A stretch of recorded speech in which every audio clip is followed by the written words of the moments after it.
Hi guys, welcome to the channel. It's Ross Petty Official. I am Ross and thanks for joining us. Listen guys, if you've not already done so, I would really appreciate if you hit that subscribe button and ring the bell for notifications so you don't miss out on anything that I upload right here on Ross Petty Official. It really does help me out, so I really appreciate any of you guys that take the time to join us and watch some of the videos that I've uploaded right here. So, speaking of videos, the last video that I uploaded was an interview with a couple of friends of mine. You guys seem to really like it, and it's talking about all the times, the old days when I used to work on the British holiday park scene. Now, I really enjoyed doing these. Recorded most of these interviews about a year ago in the first lockdown, the first coronavirus lockdown, around about March, April time last year. I've got another one that I'm bringing you today. The guest that we've got on is a guy called Russell Donbavand. He's a great pal, he's a good lad, and he's incredibly entertaining, as I'm sure you'll see if you stick around and listen to the interview. I'm actually just about to go and head off and do a workout. That's why I'm wearing me second best trackie today. Please enjoy the interview. There's a bit of effing and jeffing, but I've most of that out, so hopefully it doesn't cause too much offence for people with sensitive ears. There's some great stories, some great content, and a great insight into life on the parks back about 20 years ago, and some useful stuff that people thinking about getting into that kind of profession today. Listen, I really hope you enjoy it. I enjoyed the interview immensely, speaking to Russ and having a good catch up with him after quite a long time.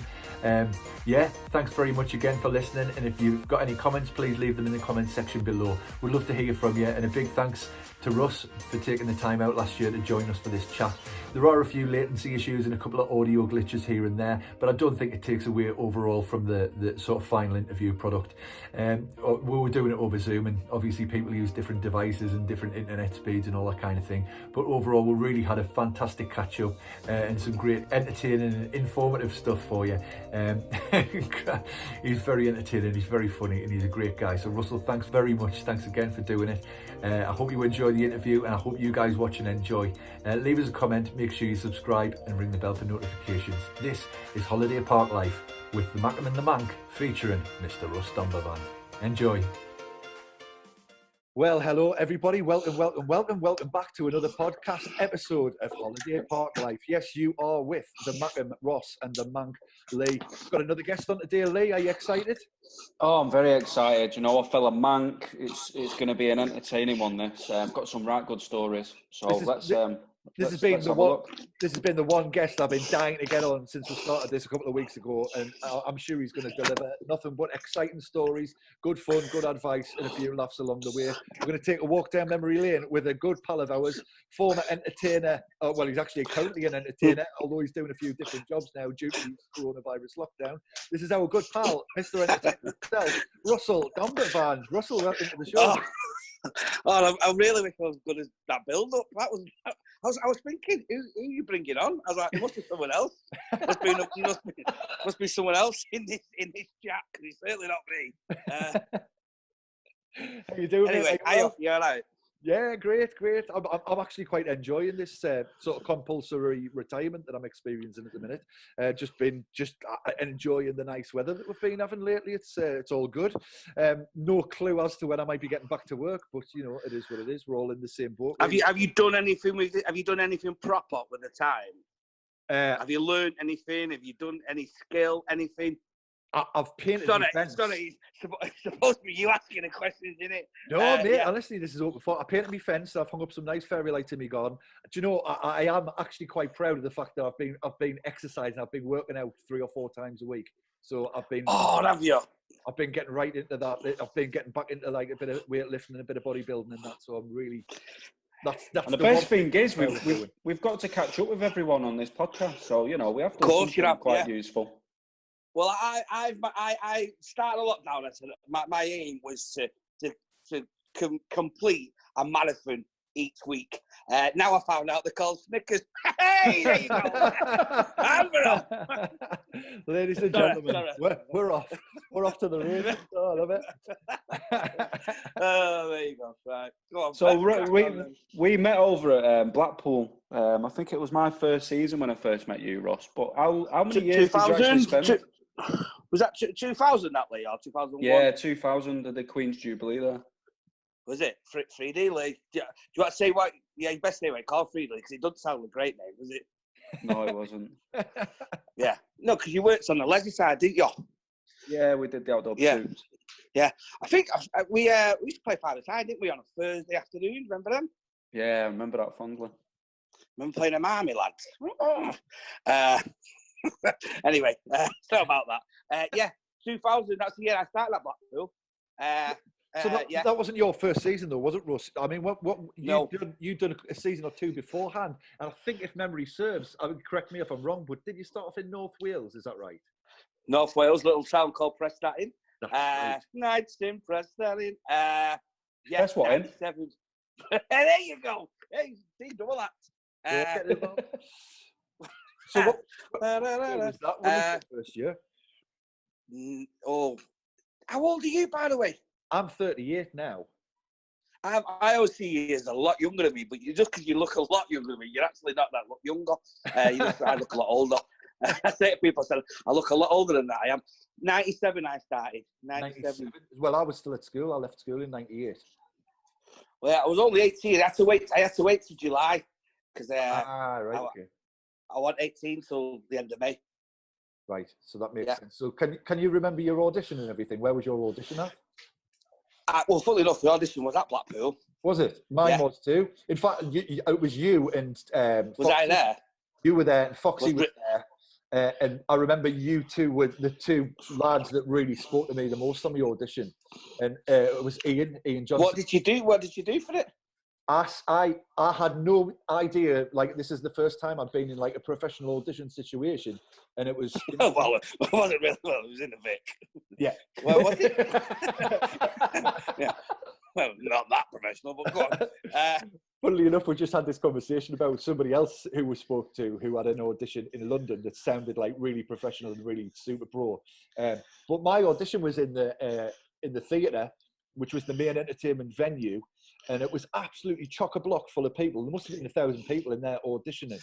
And I remember speaking to you, and I remember speaking to Foxy, and I remember thinking, oh, there's two good lads, I'd like to work with them. I was under the impression that my audition was at Blackpool because I was going for a job to work at Blackpool. Didn't realise I was auditioning for like 7 or 8 different parks.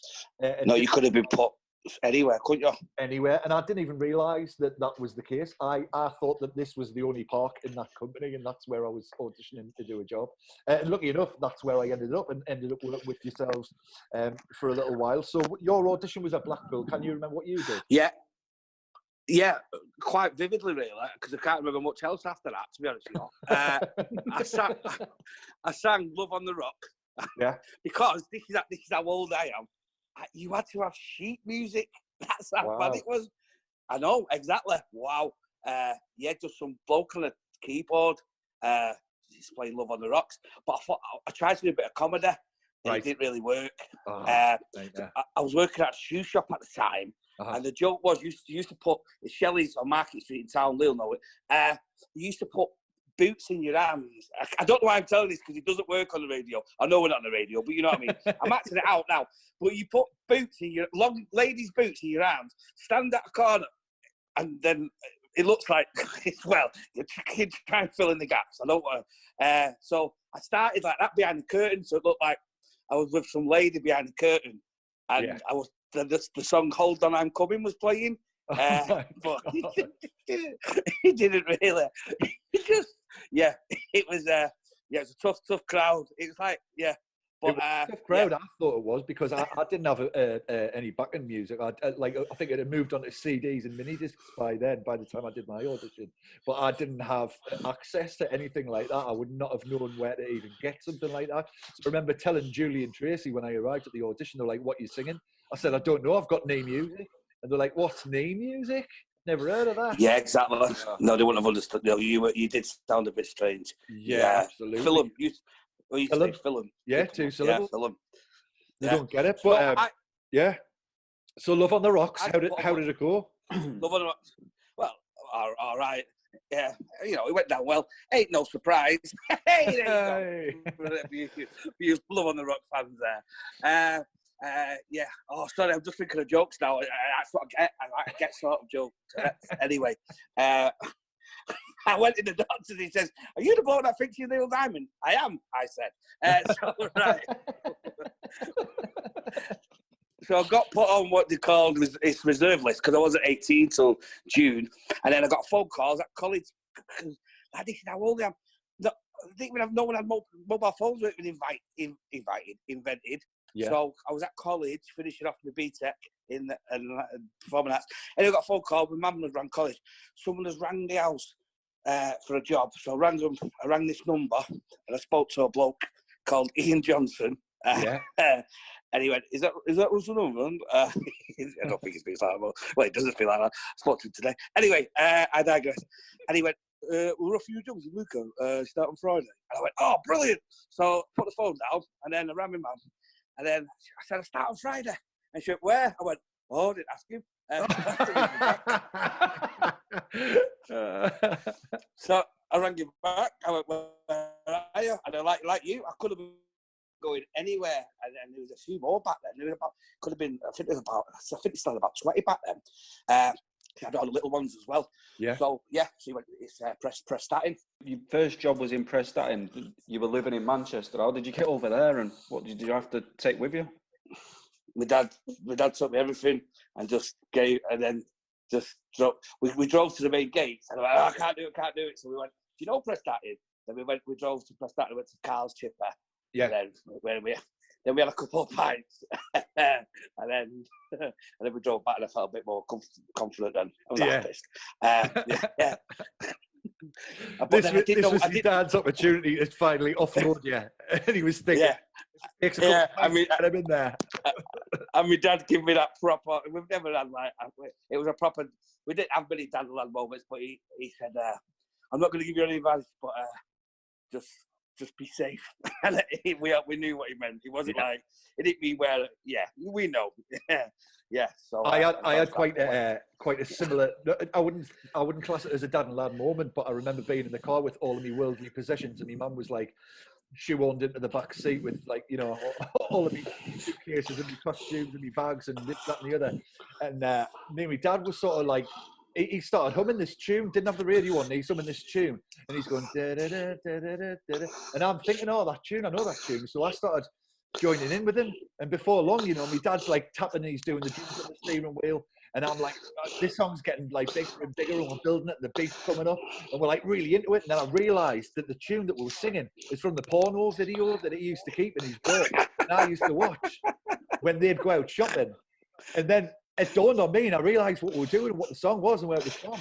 And I just stopped instantly, like stopped abruptly. And then I looked at him, and he's like, really, he's doing the hi hats and the fucking drum and the cymbals. And then he realised as well. Dad, couldn't be worse. So at least your mum didn't join in. Nah, my mum didn't join in. But yeah, that was quite a harrowing moment. So, yeah. We've never spoke about that. Well, if he listens to this, he'll finally realise what I was up to on them Sunday afternoons when they were at B&Q. Yeah. Now you know why. Now you know why the video was worn out, Dad. Yeah, exactly. Oh, so your first day? Can you remember? Like, obviously, you got there, you unpacked. Did you have anybody to live with? Yeah. Were you assigned? Yeah, it was a Friday. To share, or I had the Ents manager. It was his day off. I found out he used to have quite a few of them. And so the first person I met, I think Lee'll know him. I think you know him, Ross. Remember Craig Darby, brother Craig? Oh, yeah, Craig Darby, yeah, I remember Craig.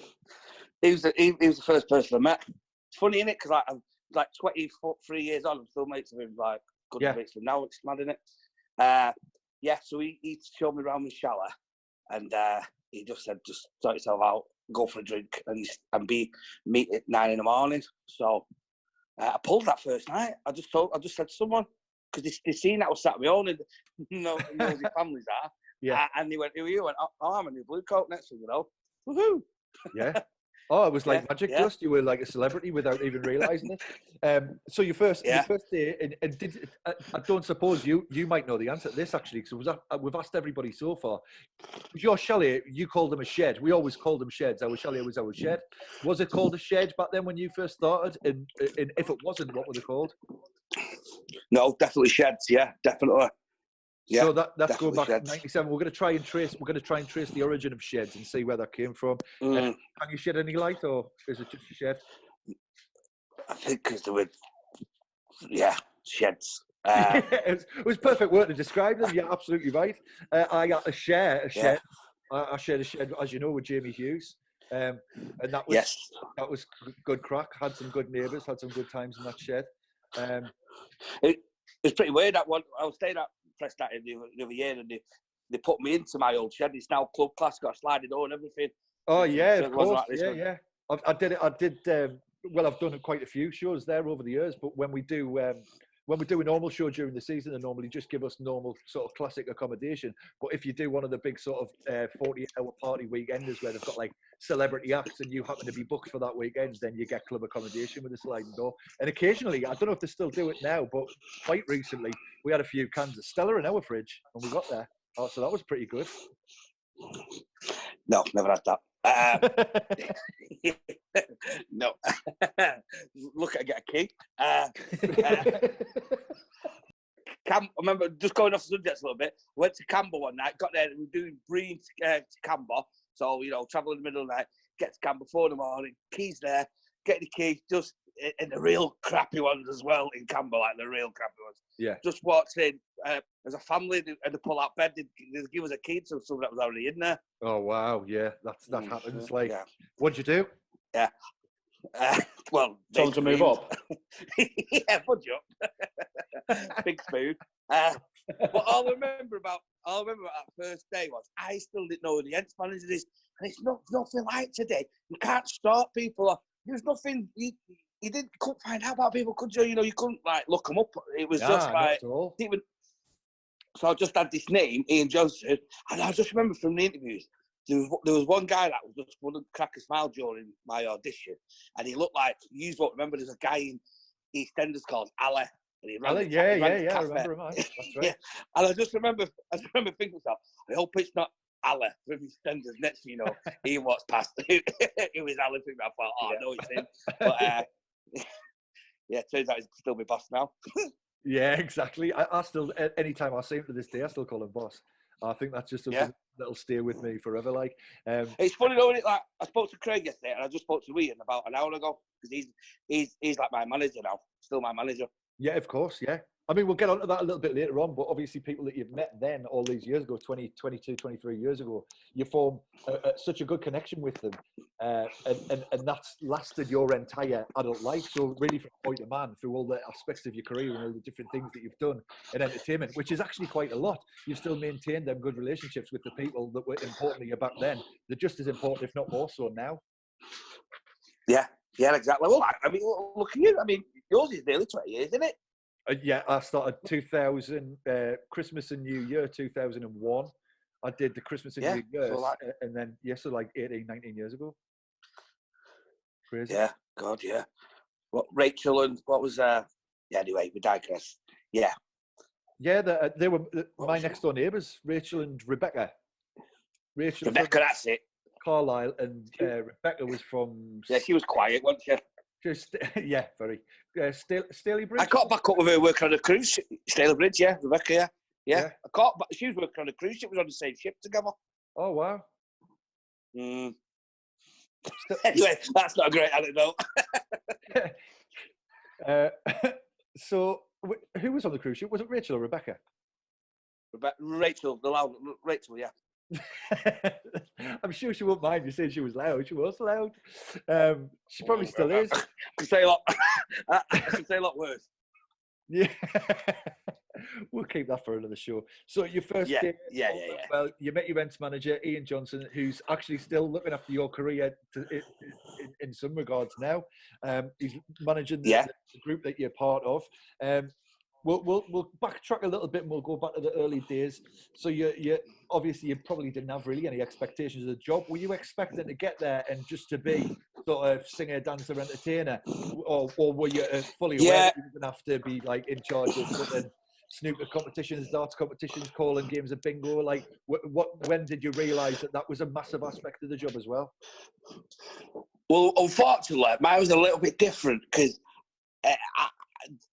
When I got there, everyone had very high expectations of me. Right. I was classed as a vocalist, and you know me. I'll get away with songs, but I'm certainly not a vocalist. So when I was supposed to be lead singer in the show, and this girl who she's got a great voice, she ran up to me, she went, sing to me. I was like, wow. Oh, I can do a bit of Oasis if you want. And she was, so everyone thought they were getting this singer, and they got me. So it was like, it was like, suppose it's like signing someone and then realising it's not a striker. Like, you know what I mean? It was like, it wasn't really. But you know, like you say you weren't an out and out vocalist, but I always rated your vocals. I always thought you were a good singer, and not only that, I thought you were so good in other ways that if you thought that you might be a singer, but you would cover that up with humour and stuff. Yeah, they just thought they were getting a lad to sing songs for the shows, and you know me. That's just one. Yeah, that's just one little thing that Russell brings to the table. Steam heat, razzle dazzle. But do you remember that show we did? I pulled the face out. Do you remember? I remember this vividly because I remember that you really wanted to sing a song from Copacabana called "Sweet Heaven." And I think that song had been sung by every other male vocalist or male just that was in the show, and you never got to have a go. Anyone? No, any male. You didn't even have to work there. You got given that song. Yeah, 100%. And for some reason, that song always eluded you, and I think you were a bit annoyed about it, weren't you? Yeah, because I'm not a singer. But no, we were rehearsing and all that, and I was pulling my face saying, I can't do these, I can't dance in gold sequins, you know, top hat and tails. And then by June, I was like, tap dancing everywhere. I was loving it. Yeah, it was great. Obviously the in-house shows and stuff were a massive part of it, but like I said, like the daytime activities, were you a fan of the daytime stuff? Because it was kind of like if you want to break it down for someone that doesn't really know, you've got two jobs when you work at a holiday park. You've got your daytime job, which could be anything from standing on breakfast doors, like welcoming people in, letting people know whether it's Shelly or the apartment is, going and hosting a flipping crazy golf tournament or a darts game, to calling a game of bingo or doing a quiz on the afternoon. And then you would finish your daytime activities. You might have time to go and get a bite to eat or have a power nap. And then you're going straight into the evening activities, which would involve like a main session game of bingo, kids party time, loads of party dances, okey cokey, all that kind of stuff. And then there was like the evening cabaret acts that you would have on. And then if you drew the short straw, you'd be DJ for the night. You'd be hosting a late night disco or a late bar entertainer where you go and do a bit of karaoke, sometimes till 1, 2 o'clock in the morning. So these were long days, and there was a lot of interaction going on with members of the public and members of your own team. What was your thoughts to at the time, thinking, Christ, I'm doing like 13, 14, 15 hour days here sometimes? Was that like a bit of were you shell shocked, or were you so young that you just went, oh, this is just what you do, and you just did it?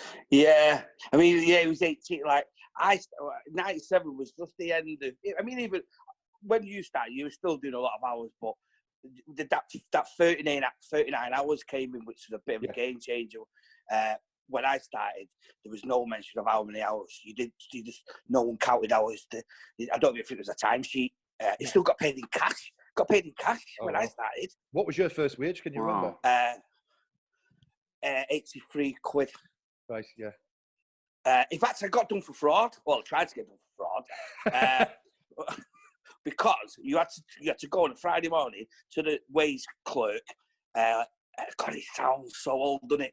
With your pass. So you say your name, like, obviously, and then you have a register, and then sometimes they'd ask you for your pass. Sometimes they wouldn't. Anyway, I didn't have a pass with me. So Craig, who we've mentioned, I said, can we look like each other? We're both a little bit, hello, Summer. both enjoyed lockdown. So I said, give us your pass. So I went to the wage. I said my name. And then she went, have you got your pass? I was like, oh. So I was like, just quickly flashed it off. And she went, let me have a closer look. I was like, oh. She went, this isn't your pass. Now Craig had already got his wages. You know what I mean? But yeah, so that was another discipline that Ian had to sit in with me. So getting accused of, but anyway, that was just, so there you go. Amazing. I digress. So 83 quid to a young Manchester lad from the northwest. And I saw Fridays off. I lost my waste packet once. Oh wow! So that to you though, like I mean, my first wage obviously was a few years after you. I think my first wage was like 105 quid. That felt like a million quid for a week just to buy food and beer because that's basically all you ever bought. Yeah, I mean, what was it? What was the smoke when I started? You could sit down. I mean, this just sounds so weird as well. You could sit with guests and smoke with them. I mean, that's just another world away, isn't it? Obviously, he was smoking in. Yeah, you couldn't smoke with a guest, but I remember you could accept alcoholic drinks from a guest, but you wouldn't be able to have like a pint. You would have to have a half, or you could have a short if you were clever, like you'd be able to get a Jack Daniels or something like that. Right. But that was part of the game for me, which was try and get around as many tables as I can. And I don't see them doing it as much now. The whole socialising aspect of the job. I remember, I don't know if it was the same for you, but Ian Johnson, I remember him telling us specifically, you've got to move tables like every 10 minutes. Don't stay at a table for longer than 10 minutes. So I had a fine on. I had like 4 or 5 drinks on 4 or 5 different tables, and I would just keep doing the same circuit so I could keep drinking. Yeah, and there was easy tables. There's people that used to bring food in as well, and they would have like they'd always have a blue coat. They'd always have a blue coat there all night, and like it'd be like once the girl left, you'd run in and sit with him, and there'd be tables that wouldn't have anyone sitting with all night. So yeah, you could definitely work at your advantage. Yeah, I mean, remember Roy? Roy used to buy me socks. And you also buy some socks. I'm like, thanks, Roy. I remember a few guests stick out, to be honest, but some for good reasons and some for not so good reasons. Like I never really had any run-ins as such with any guests. Most of my experience was quite positive, but after a few beers, like that's one way of putting it, mate. Yeah. After a few beers, like they would start getting a bit leery. Like I always remember of Blackpool, a lot of Scousers, a lot of Welsh, a lot of Mancunians, and they all wanted to sing next on the karaoke. So there'll be a lot of prodding your chest. Hey mate, hey mate, hey mate, hey mate, I'm next. That was about as bad as it got for me, I think. Well, I started end of June, beginning of July, and it was my first night off was Tracy's birthday, because I'd done my first season with Tracy. He was our boss. Julie's didn't start till the Christmas, actually. We were there before anyway. Yeah. So yeah, it was a Saturday night, my first night off, and do you remember the Holyfield Tyson fight where he bit his ear off? Oh yeah, I do, yeah. That was my first night off. So I'm watching it in Luna's, which it wasn't called Luna's then, in Prestatyn, and the Irish were supporting Tyson, and there was just a big, massive riot, basically. And I got caught up in the middle of it, and I got put in the duty manager's book for inciting a riot. I don't know how. I don't know how I incited a riot. I don't know, but I was there. So that was another time Ian had to come into a disciplinary with me. You're still looking that he talks to you like. Did Ian treat you like Holyfield and shoot your ear off? But go on, son. There you go. Yeah. So that was. Why are you shaking your head, Russ? Hey, listen. Honestly, I think like from what you're telling us, you had quite. Would you say it's fair to say that you had quite a bumpy ride for your first few weeks? Well, a last little story. I don't want to make out as if I was always getting in trouble, but the last night of the first season, so 97, I used to work. You might remember, might ring a bell. The last week was always the half-term week, the Monday to Friday, and then at Prestatyn where we were, they had the last week was a disco dancing competition. Nigel Horrocks disco music on. That's what I used to shout, music on, and. So we weren't really needed properly. So on a Sunday night, we all went out to Prestatyn and came back. Craig had to work, bless him. And we were all a little bit drunk. And we got on stage and we were using the mic shouting daft stuff like, don't be blunt, show us you. Don't be splitterous. And, you get the gist. And then we were walking back to our sheds. And I walked past it wasn't called, what was it called? It was like someone tried, I think it was called SFC, I think.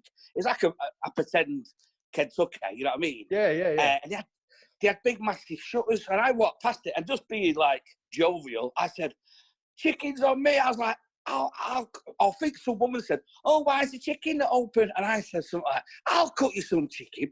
Just went to lift the shutter up as a joke, and it opened, and I was like, oh no. And there was quite a few people there. So I slammed the shutter down, hit the ground, and this big massive shutter fell off. Now, if I would have just stayed there and explained myself, it might have been all right. But I don't know why I did this. I just ran. I ran. And then next thing you know, I've got security saying, "You're gonna have to come back because everyone knows it's you." You're wearing your name badge. Yeah, they're like, "You've just been on stage shouting, 'Don't be blunt.' Everyone knows it's you." Yeah. So in the morning, "You're gonna get sacked. You're gonna get criminal damage." Blah blah blah. Anyway, once again, first thing in the morning, me and Ian. It's becoming pretty routine by now.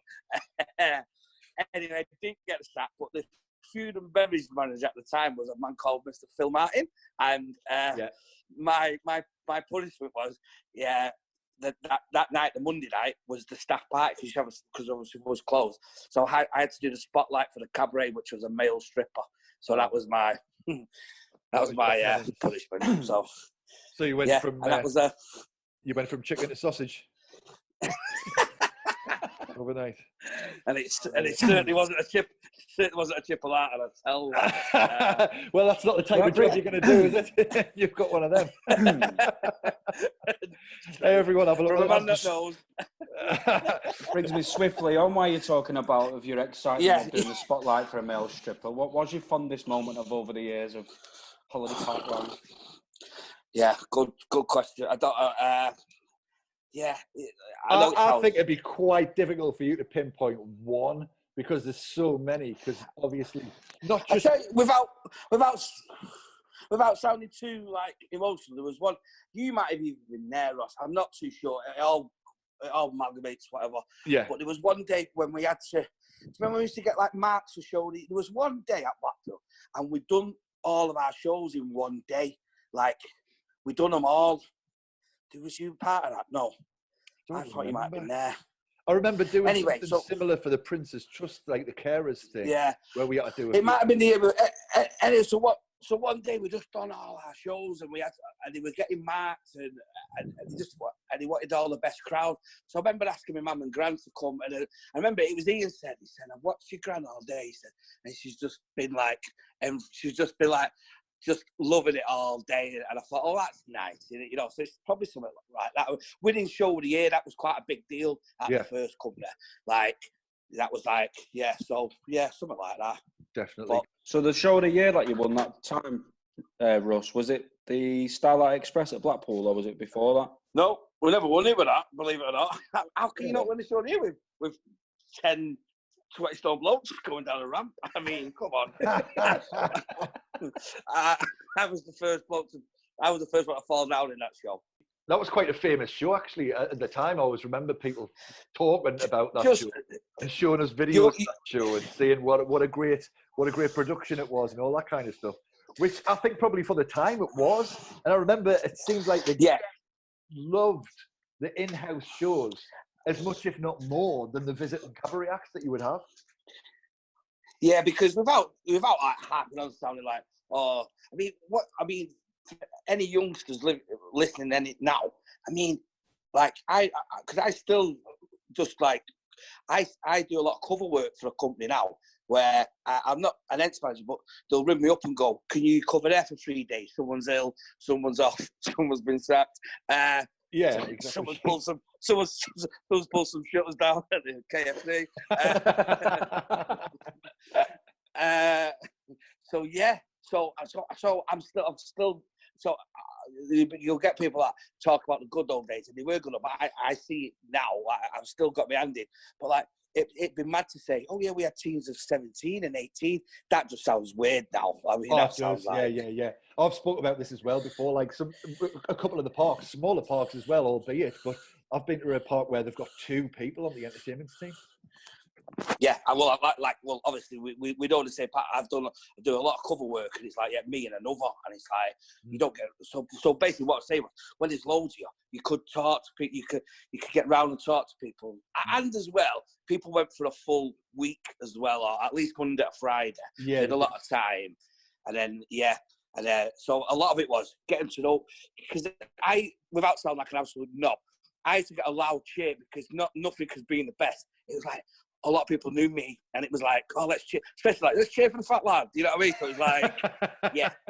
I think you're being a bit unkind to yourself. Because I think what was good about you was in terms of the social aspect of the show, you would make sure that you spoke to everybody, every single guest, and I see that less and less now as well. And I don't know if you experienced that a bit. Maybe it's because there's less, like you said, in terms of numbers on the entertainment teams. But I've turned up to places to work and stuff, and obviously I wouldn't name names or tell you where it was or who it was. But there's been numerous occasions where I've turned up to do a job and wait to get in for a sound check, and just people have gone past us with a name badge on and a uniform, and they've just blatantly ignored me. We would have got absolutely bollocked, like to high heaven, if we walked past a guest and didn't say good morning, good afternoon, hello, or introduce ourselves in some way, shape, or form.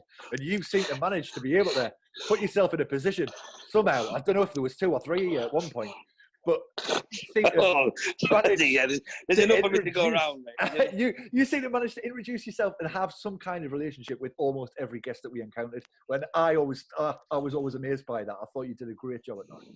But I think you came at the start of it. I tell you, without sounding like, I tell you what, stuff like Pop Idol and X Factor really was changing the way the job went, and it did become a lot more about the talent and the shows and talking to people. That was like when I started. Like, I used to wear a dicky bow and ballroom dancing. After bingo was half an hour of ballroom dancing. You know what I mean? It's like I was just joining just that changeover, and you only had Captain Croc. No one else didn't have a song, didn't have nothing. You know what I mean? And you think now, like, I mean, another company that we do some work for, don't we? Like all their characters are like it's all about them, isn't it? Oh yeah, of course. Like they've got like, you know, you can buy a figure, an action figure of each of the characters. They've got merchandise, they've got lunchboxes, they've got songs, they've got backstories, they've got, you know, their own shows all about them and all about the character and what they do and what they represent, you know, pertaining to each company. Back when I started, certainly there was a few characters and they all had a dance and a song and all that kind of stuff. But I guess, like you're saying, for you with the ballroom dancing, I experienced that side of it when I was working at Pakefield. There was a lot of the ballroom dancing and all that kind of stuff. And the kids now would never ever have to do that. Would never experience that. No, it is a different, like that. Look, I see, I come through it and did lose, but But I was just thought of another story. That my first Christmas '97, there was talk about bringing other characters, and we pressed that in, got given a monkey, and no one knew who this monkey was. He didn't even have a name, but we had the suit, and we just started bringing this monkey out. So our GM said, just name it, you know, it's not a name or anything, we're just trying him out. So over that Christmas, we called it Spank. And we told our GM, and the GM didn't know what that meant, and said to the head office, "Oh yeah, and we've got a name, we've got Spank." And look, and funny enough, this time it wasn't me that got told off; it was Ian. Ian got told off for that one. So that was good. Did you go and represent Ian and support him through it like he has for you all them years? Lee, actually, Lee, I've just thought I don't know if before there was a lad that he had to sack from the leisure at Blackpool. Mentioning on his, I can't remember his name. He was from Liverpool, and Ian asked me to be his witness because he thought he was going to kick off with me, so he brought me in. Anyway, I digress. We're getting down these questions quite nicely now, Russell. Obviously, we knew you'd be entertained. We knew that you would have good stories. And I was just wondering what advice you would give to yourself as an 18-year-old young lad before you started your journey. Now, as a 30-odd-year-old. Are you 30-odd? Just turned 30? Thank you, 41. Okay. Well, anyway, as a more mature adult. I'd say on that. What would you give as a piece of advice to your 18-year-old self? Obviously, you would tell him not to incite a riot. That'd be the first thing.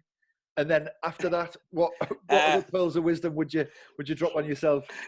Yeah, don't incite right. Don't pull on chickens. Yeah, that was the first 4 months. I mean, that's plenty more. I would think actually.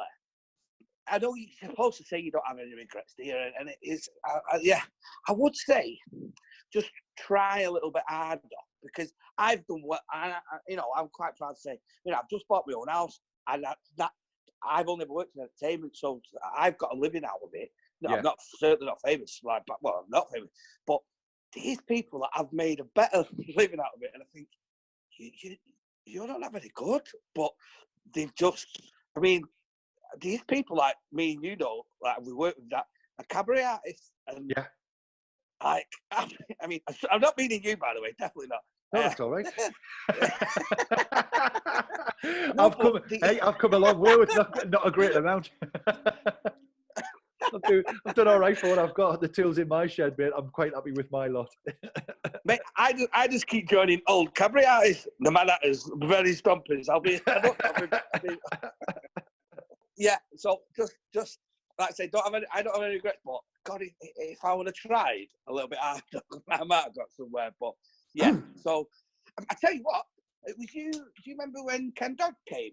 Was you there? Yes. Yeah, I'll tell you, I had a lovely story about him after, because I know you were quite heavily involved in getting everything together that he needed. And if memory serves me correctly, I know it's a long time ago, I do seem to remember he had a rider, and on his rider, he wanted a microphone that had a 20-metre cable instead of a 10-metre cable. I seem to remember you had to sort out some of the actual individual bits. Yeah, you remember weird stuff like that.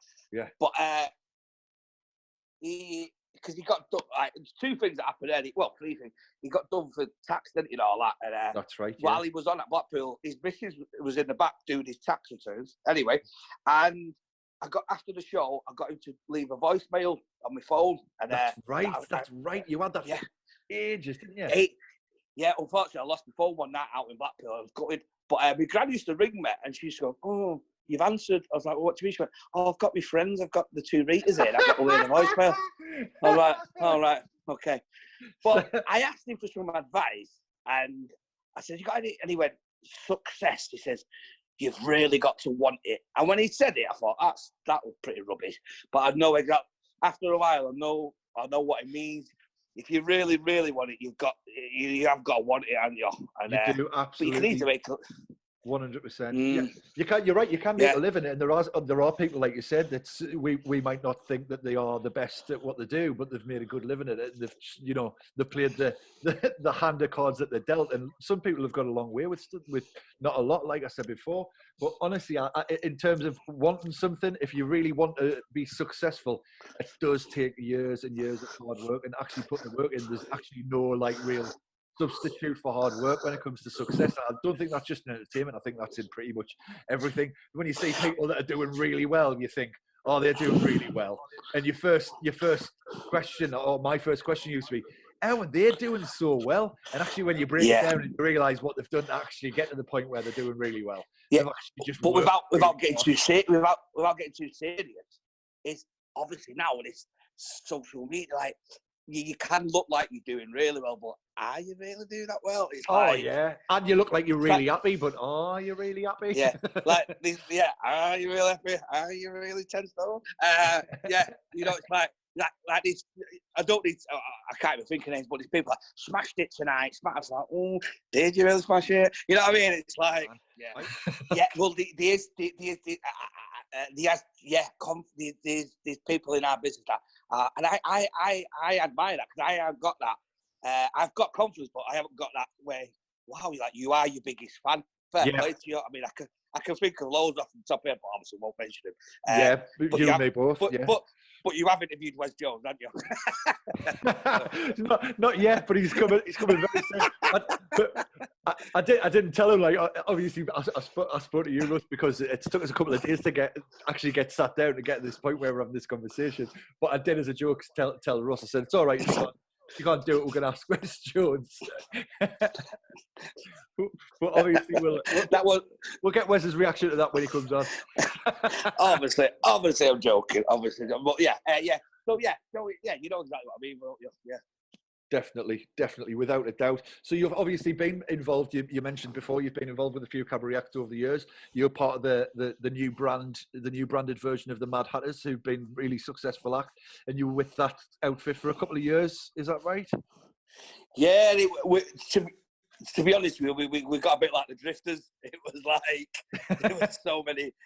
There were so many different lineups. It was like, and then there was two of us, then it was three. Then sometimes before. Like, who are you? But yeah, Ian wanted to, because there was this there was famous definitely throughout the circuit of holiday parks, like the Mad Hatters, and Ian, my first ever Ents manager, in fact my only Ents manager, he wanted to do a new lineup, and I was picked as one, and then that happened, and then some of the old original ones came back into it, and then we had David Bowie in it, which was and then we decided to make it into a duo, me and another lad, and then I left that as someone else came up. So, and then it really took off with them two because they started doing their own material. So, unfortunately, they stopped at the moment. But yeah, so. Well, I mean, we're all stopped at the moment. So you've been in and around holiday parks for a long time now, for a couple of decades, and you're still sort of dipping your toe in the water. We've crossed paths a few times over the years. I'd like to see you more than we've seen each other. But obviously, within the same sort of job and the same sort of industry, it's really hard to catch up with people as much as you like to. But you've done anything and everything. In fact, one of the times I saw you most recently, you were hosting sort of the big gala night for a holiday park company that had all of their entertainers there, the new trainees, they've been there for a week, they've been learning the job and all the aspects of the job, and you were the host and compere for that gala evening. So do you enjoy things like when you get the opportunity to speak to younger sort of starters now and give them bits of advice? Is it similar advice that you would give to yourself about wanting to be successful and wanting to work harder and all that kind of stuff? What do you tell them younger kids now? Yeah, forgot about that night actually. Just reminded me. Like you have a well better memory than me. Yeah, like we touched on now, like the job is a different, even from when you like you'll agree, and Leo know, like it has changed now. It has changed, but yeah, I remember there's certain people I come across that remind me of me. There's one. He was at South, and I thought, oh God, I could just see the same mistakes he was making, and Ian said to me once, and only one person listening might understand this, but it's like, don't get confused with the on stage you and the off stage you. Always have a different, know where that boundary is. Yeah. Does that make sense? Like, oh yeah, 100%. Sort of like, it was getting sort of merged into one person with me, and I had to get maybe reined in a little bit. It was like running around the shop at Blackpool being a nutter and throwing toffees on my head, and it's like, stop that right now.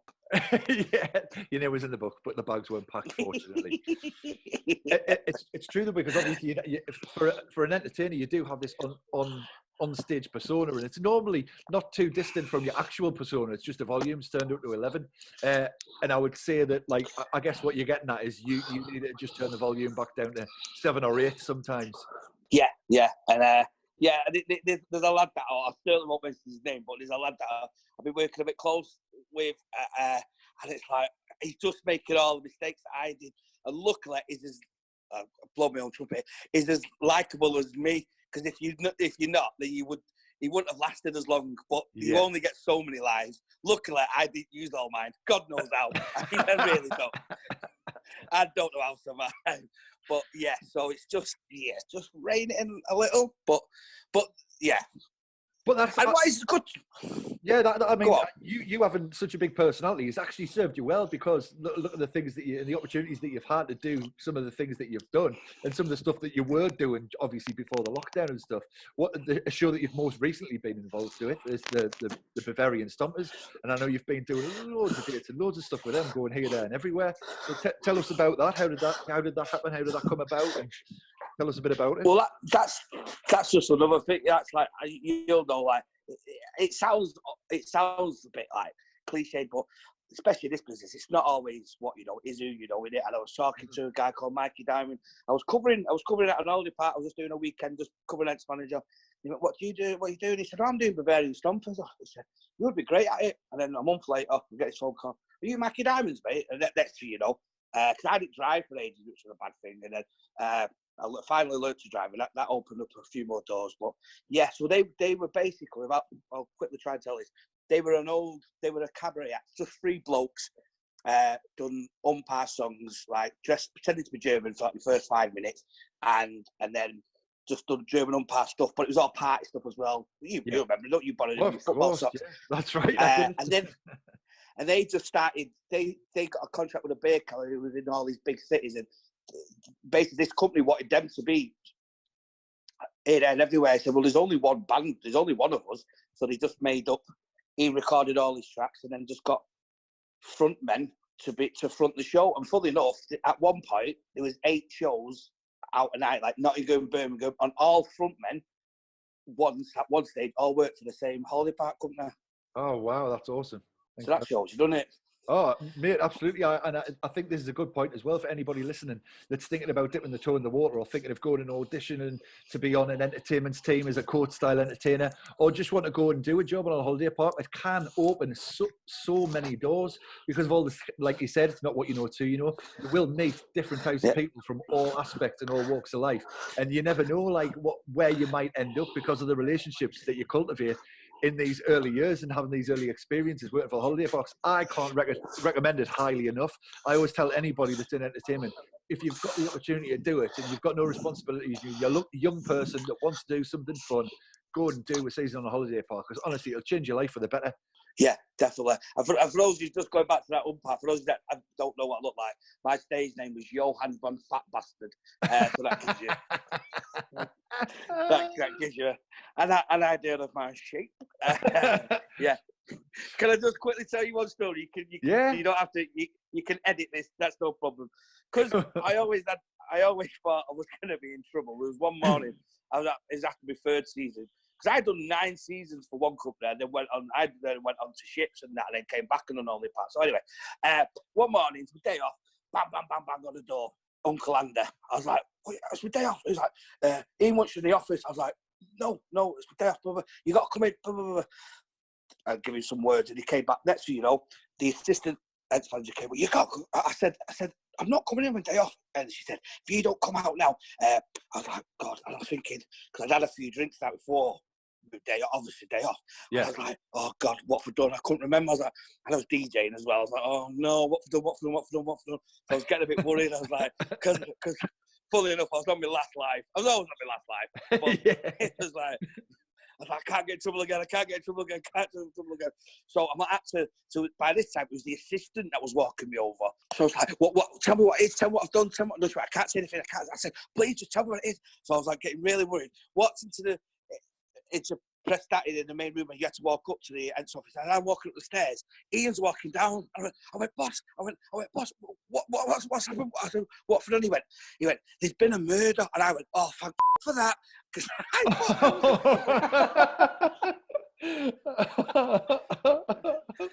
yeah.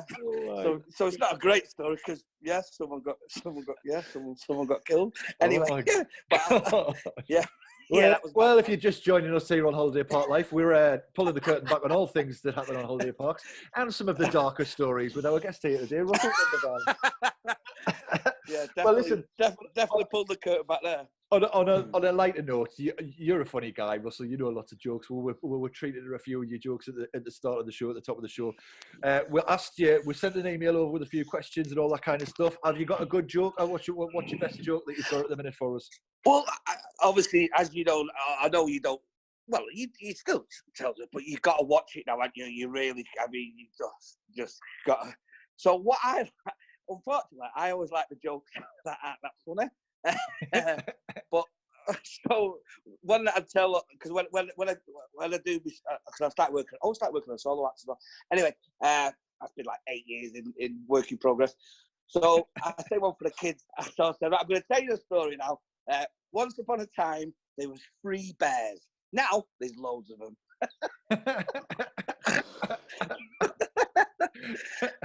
So I like it. That's at least. Tough crowd. Hey mate, listen, it's family friendly. Yeah. Russ, if they were going to make a film about your life, who do you think could play you ideally? Good question. I'm only saying this person because I was on a night out with a guitar player, and we worked on a ship and you couldn't drink on the ship. So when we got off, we had a night out in Portsmouth and it was like, party! He'd only ever known sober me. He'd never seen drunk me. Oh, good for him. So, needless to say, his eyes got opened And in the morning, he went, oh my God, he said it was like being out with, is it James Belushi, the one who played the Blues Brothers? Yes, Blues Brothers. Yeah, John Belushi. Is that John? Was that John Belushi? Yeah. So he said, God, he said it's like being out with John Belushi. So probably say him. Amazing. I can't think of anyone. I don't know. I thought you might have said somebody like Shaun Ryder. Well, yeah. Yeah. Oh God, yeah. But actually, the lad that played Shaun Ryder in the film 24 Hour Party People went to my school. Anyway, I digress. Cool. Fact of the day from Russell Donbavand. So we'd have John Belushi. In fact, I actually seem to remember me and you had a stab at doing a little Blues Brothers thing once, didn't we? Me? Yeah, and the thing is with that, we put the effort into that a lot, didn't we? We used to rehearse in this office. Yeah. And, I can't help but think it'd be better now. Yeah, but which one would play the small fat one? I'll play the tall fat one. Yeah. Oh, sorry, I just got some good news there. Doc says I'm over my anorexia. So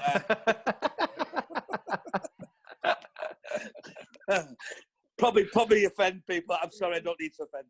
Oh God. Yeah, there's a button for that. Don't worry. Yeah. Is that a natural finish?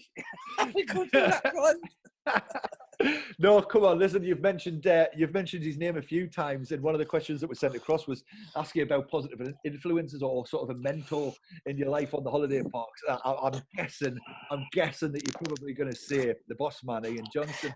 I was going to say Wes Jones, but I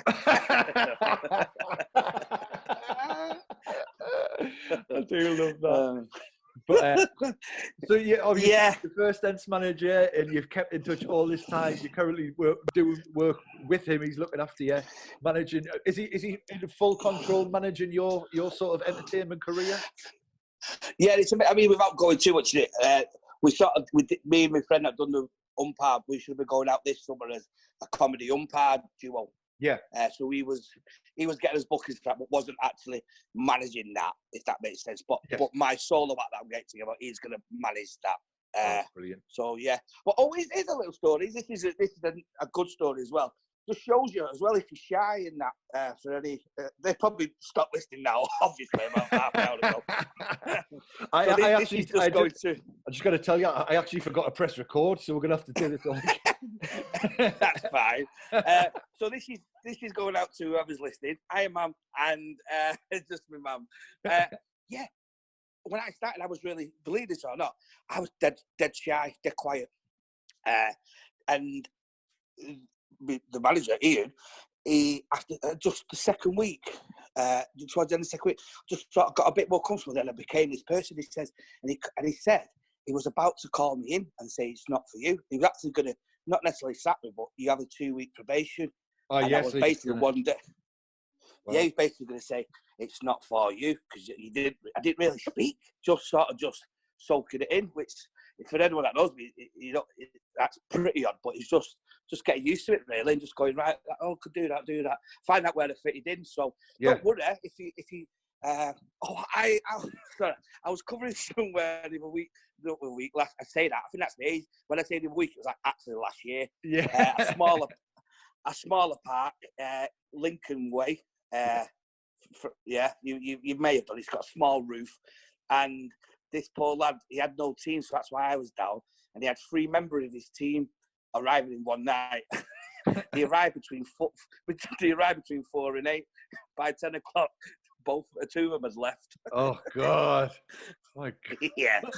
Yeah. So it happens anyway. though. Like that's something that I think they thought it wasn't for me. So yeah, always don't. At least wait 2 weeks because you never know.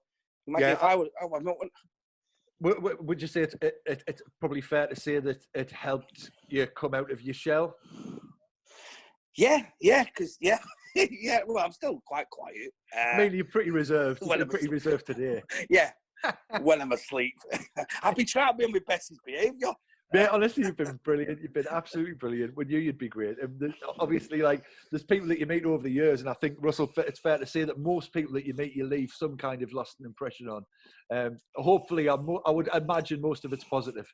So you're doing well, pal. Trust me, you're doing well. Yeah, I'd like to think so. Well, look what's happened. You've come a long way, though, sunshine, haven't you? Proud of you. Yeah. I do all right. I do okay. It's a bit odd for us actually because obviously before this coronavirus thing, I was pretty much pedal to the metal, going all guns blazing with my solo show, being Big George. Yeah, but who are you? Because you've been, I lose track. You've been Chris Martin. Yeah, Chris Martin's great. I actually had some gigs booked this year with a band doing Chris Martin. That was good. That Chris Martin. That was good.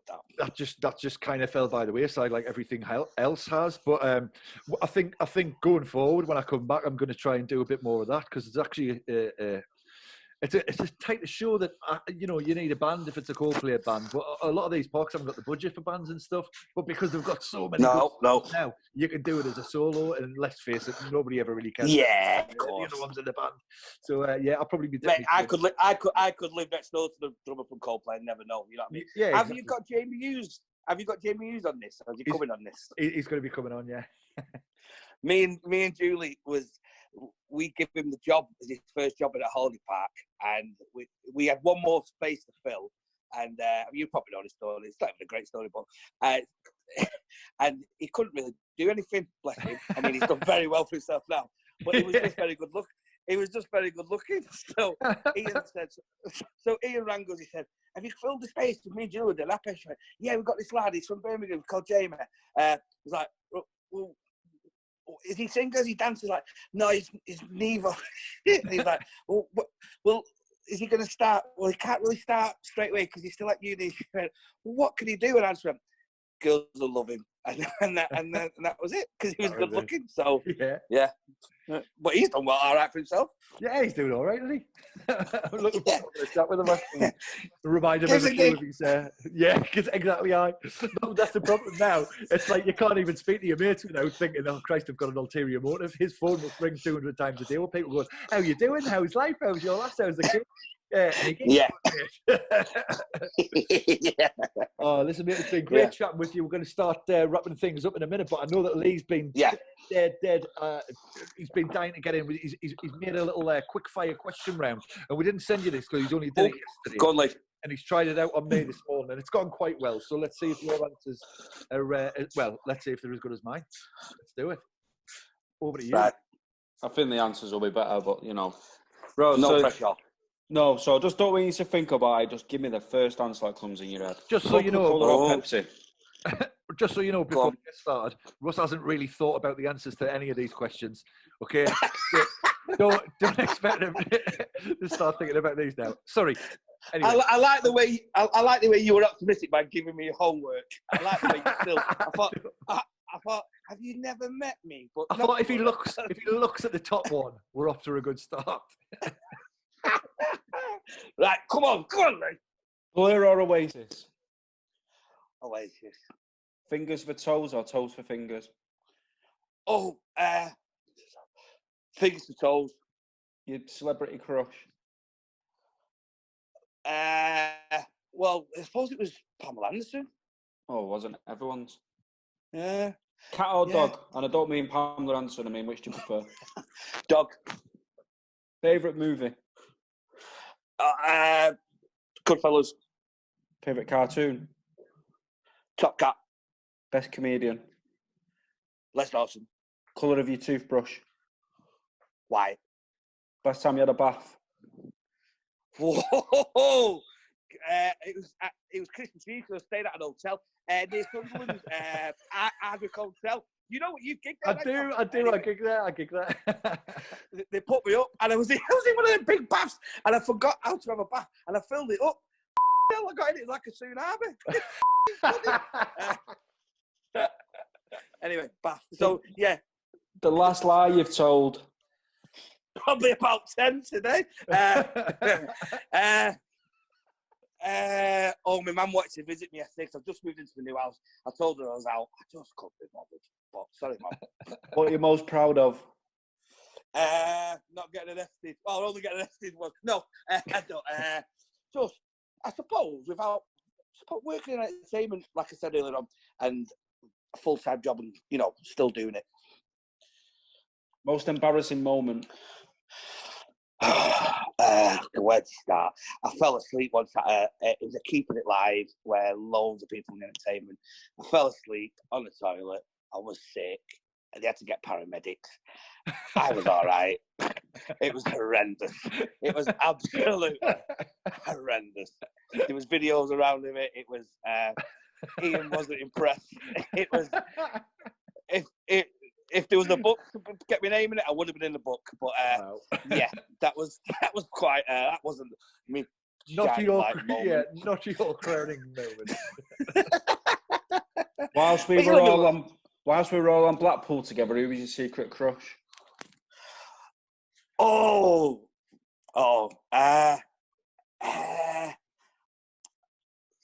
Sam North. Sam North? Yeah, she wore leather boots and ran the canteen bit. I think it was the boots, to be honest with you. And this is a true or false question. Do you feel you were victimised during the weakest link nights in my apartment? I don't. That is when I realised. I thought you'd have to explain because I don't know why you picked on me. Why? Why? What? Why am I a threat? Was it age? Was it because looks? It's like you used to pick on me. Why did I get? Why? Honestly, so just for everyone listening, the weakest link night was a night I hosted. I'd probably say once a week, if not more frequent. We'd all gather together, the 10 of us playing the weakest link game where you vote people off. And we used to tactically vote and vote people off so they were in the final. Maybe it was because they were a good player. Maybe it was because of the reaction. We don't know. But we were all involved in it. I'd like to say, I'd like to go on the record now and say that I absolutely 100% tactically voted Russ off on several occasions. and mostly the reason I did that is because Russ was actually one of the stronger players. And he would always be there or thereabouts towards the final because you have got a good general knowledge and you're a good quizzer. And I always thought that I was pretty good. I was normally always towards the end of it. I was normally round about the end of it. And I just always thought it'd be funny if I would make eye contact with somebody else in the room and vote you off. And I swear to God, to this day, I've never seen anybody get so annoyed and grab. We had a beer kitty. We'd all chip in £3 and get these little stubby beers, the Piafter Or things from the local supermarket. And if we had, say, 7 each and Russell had 3, he would take his 4, he'd put them in his pocket and he'd shout at us all, tell us off, and then leave. And then we'd all be friends again the next day. But in that moment, you were annoyed. But that happened every week without fail, didn't it? I mean, every week I'd storm out. That's not what the game's about. That's not what the game's about. It was funny because we had Lee Hughes on a different episode, and it was brought up by him about the weakest link nights. It's quite renowned. Yeah, you're famous. Oh, what's he doing now? He's working for Eon, but he worked for TUI for like 10 years. Right. And then he's he's a nice lad. He is a lovely lad, and he's. You have to have a listen to his podcast once it's live, because it's a good one. Oh well, I remember one night in Blackpool. Tried to. I took it. Yeah, I opened his eyes one night. he never mentioned that, but when we get him back on, we'll talk about it. Yeah. Oh, listen, for life. You've been absolutely amazing guests, as we knew you would be. Thank you so much for joining us here on our episode of Holiday Park Life. Russell Donbavand, our guest, thank you. Please come back and talk to us again, mate, if you can. I just say I think what you're doing is fantastic. And well done, lads. So see you soon. Thanks so much, Russell. Cheers, take care. Thank you so much for talking to us.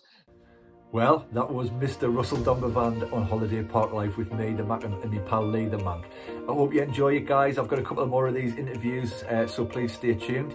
If you enjoy them, do leave us a comment. Make sure you subscribe, hit the subscribe button, and click the bell for notifications so you don't miss out on anything that goes right here on Ross Petty Official. Like I said, we've got more Holiday Park Life interviews coming up, so please stay tuned, and thank you very much to everybody for joining us. Have a good one. Bye for now.